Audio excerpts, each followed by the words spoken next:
inspiring, energizing, preparing psychiatrists and mental health professionals for the challenges ahead.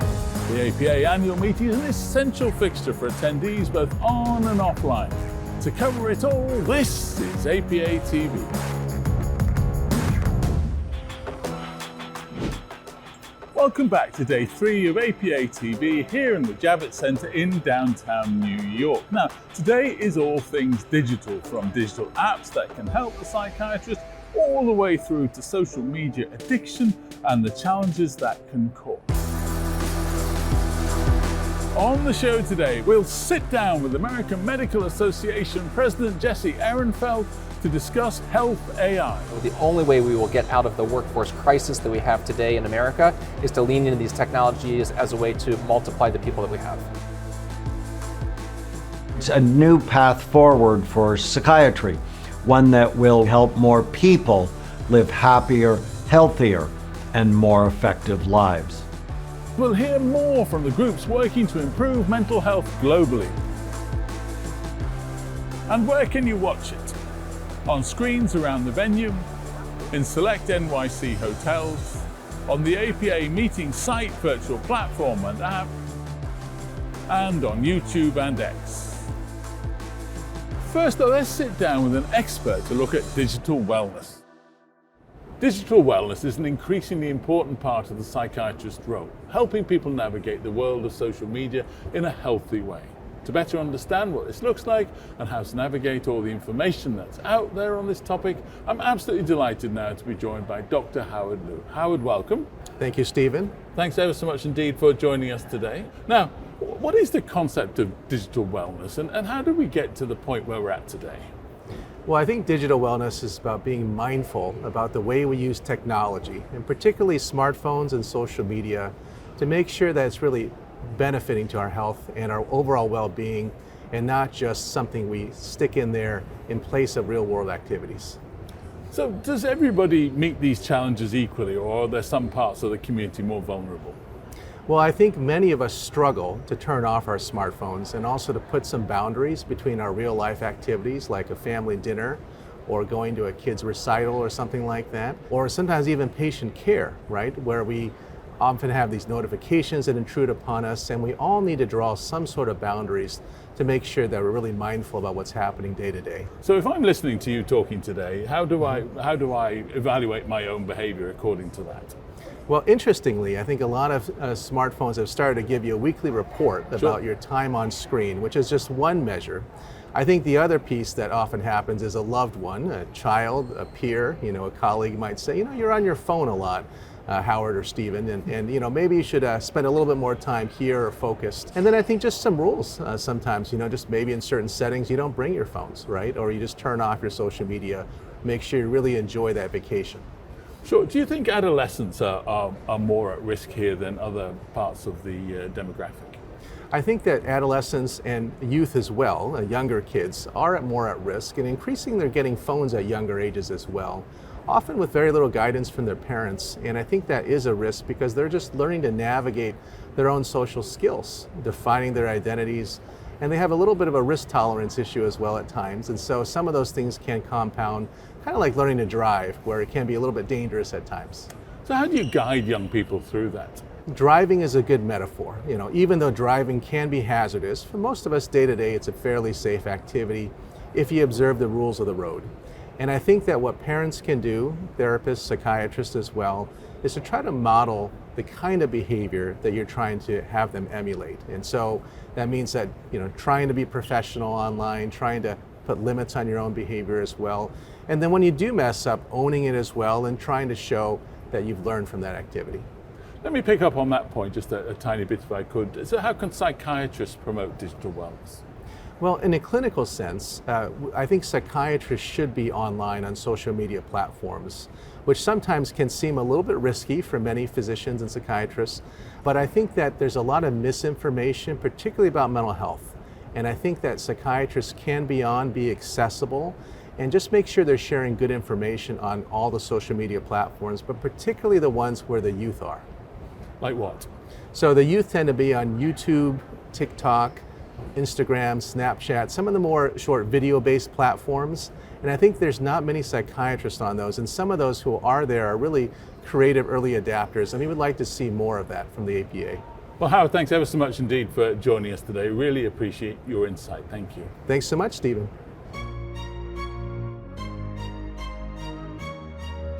If social media is the best way to get out there to patients and the psychiatric community, does legacy media still play a role? Let's find out. There aren't a lot of psychiatrists on social media right now, which is a problem because it's where most people get their mental health information. And without psychiatrists on there, there's a lot of misinformation. There are a lot of people selling unregulated mental health supplements or different types of mental health interventions that aren't evidence-based. I've written op-eds for a long time and contributed to the New York Times and the Washington Post. And I think there's this perception that people aren't reading those anymore and really all the information is coming from social media. I think it's a little more nuanced than that. I think there are a lot of people who still read legacy media, and it's a nice way that you can get a lot of information out there in a more nuanced way that's fact-checked. And then I try and balance that with also spreading things through social media by sharing the op-eds. Psychiatrists have a lot to say, but they're usually not part of the conversation. We're usually hearing more information from political pundits or people without that education and experience. So there's a huge role to be writing op-eds. And I would say when you're pitching them, there are three things to include. One is, why is this topic important? The second is, why is it important now? So can you tie it to some news hook or some current events that always gets an editor's attention? And then why are you the person to write it? Do you have some personal experience or expertise that maybe one of the staff writers at the newspaper wouldn't have? I've written op-eds that are about specific bills or public policies that I wanted the decisions that lawmakers were making to be influenced by policy. Sometimes I've written about transgender youth in particular to try and help the general public understand what their experience is like and build more empathy. Sometimes I've written to try and tell parents how they can protect their children more online. So they're really kind of endless ways, depending on your expertise, that your op-eds can make impacts, from policy to building empathy to just helping people take care of their mental health.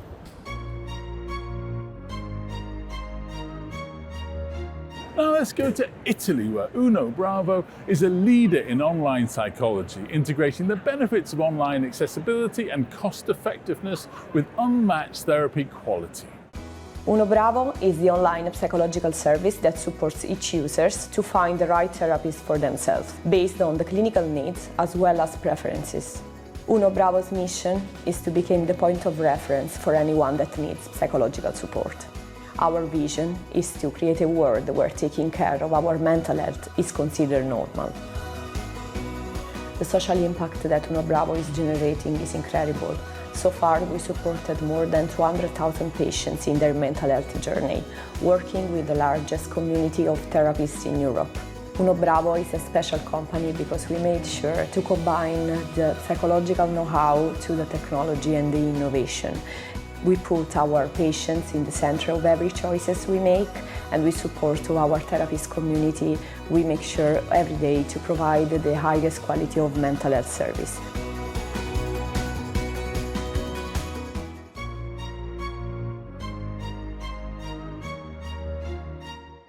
From wearable technology to telehealth platforms, artificial intelligence is driving the digital health systems that have transformed healthcare.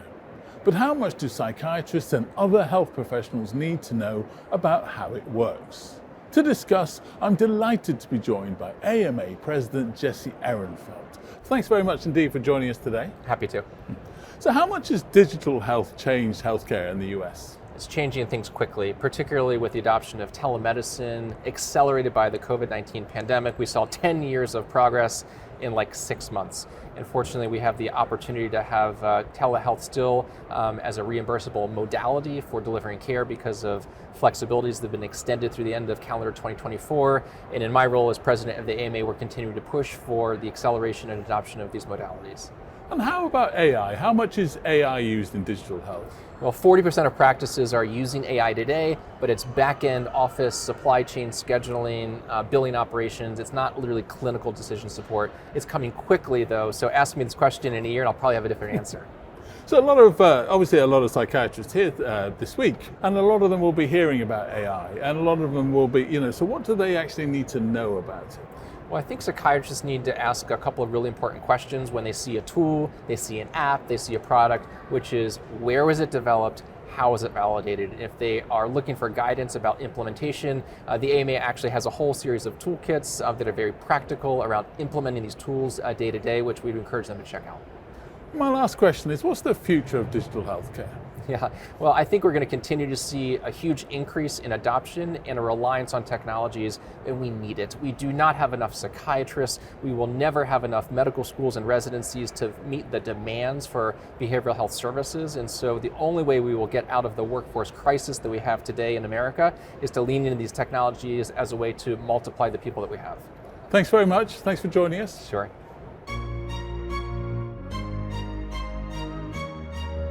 We've heard the theory, now let's take a look at some examples of AI chatbots in action. There are many apps that incorporate conversational agents or chatbots, but not every app is the same and not every chatbot is the same. So if you are looking at utilizing one of these or recommending one for your patient, you need to know what kind you're working with. Is it one that is built off of a specific algorithm decision tree where they ask it a question, it is defined what it's going to say back, versus one that is more open-ended, utilizing generative AI, that is a lot more unpredictable.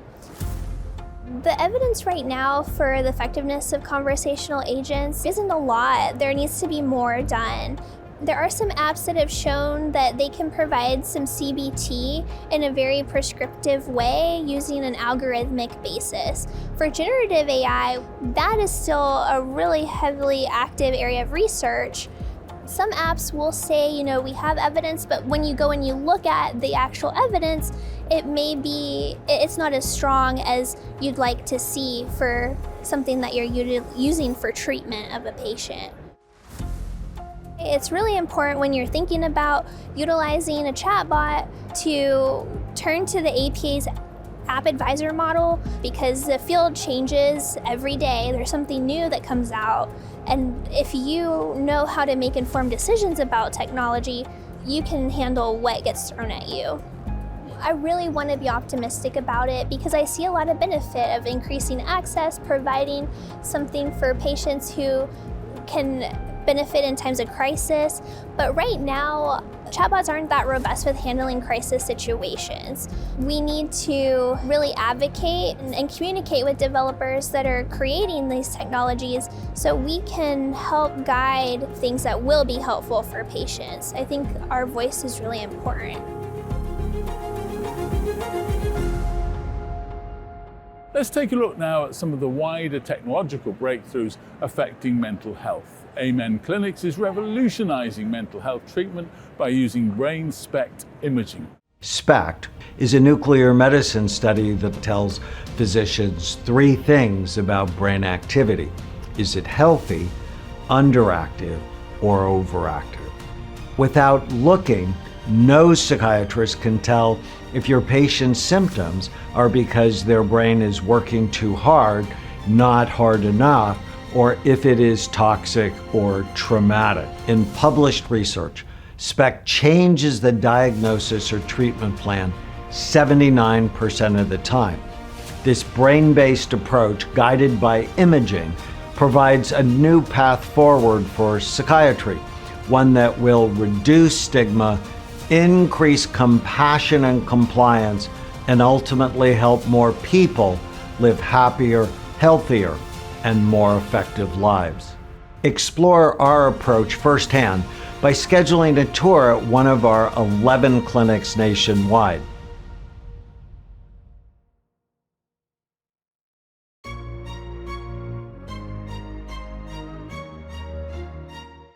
Let's head now to Being Health, a psychiatrist-led mental health practice that leverages the best of psychiatry, psychotherapy, functional medicine, and wellness services.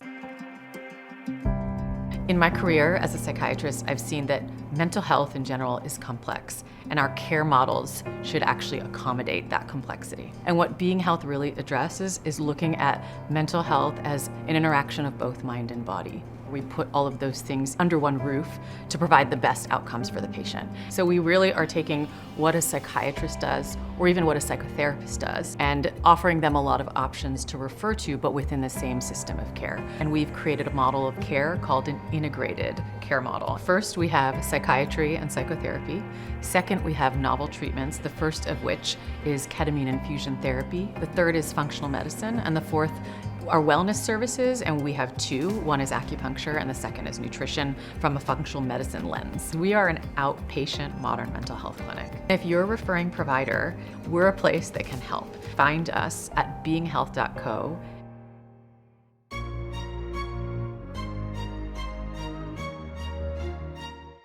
Lots to learn today and lots of tools we can use to improve digital wellness and better engage with the ongoing AI revolution. That's it for now, but we've one more great show for you tomorrow. We'll be looking at community, from mental health and Indigenous peoples to the impacts of climate change. We'll look at how psychiatrists can engage with different communities for better mental health. And where can you watch it? On screens around the venue, in select NYC hotels, on the APA meeting site, virtual platform and app, and on YouTube and X.